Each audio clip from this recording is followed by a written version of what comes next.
Hello, true believers. Jim Henry here, Democratic candidate for Congress in the 28th Congressional District of Florida, from Miami all the way down to beautiful Key West. MS Now, which used to be known as MSNBC, if you didn't know, they've changed their name.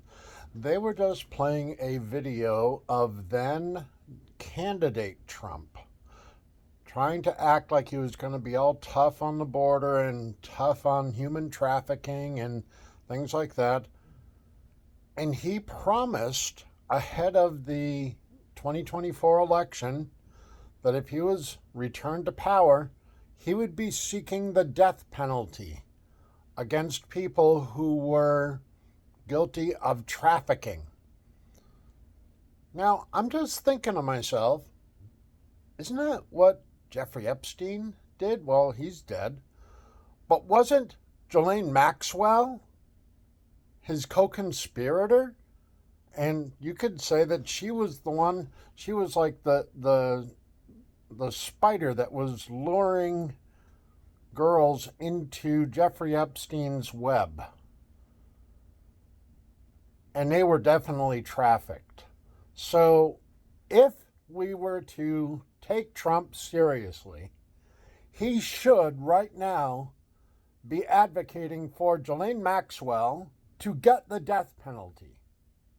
Of course, he won't do that because Ghislaine Maxwell, actually, that would solve a problem for him, wouldn't it?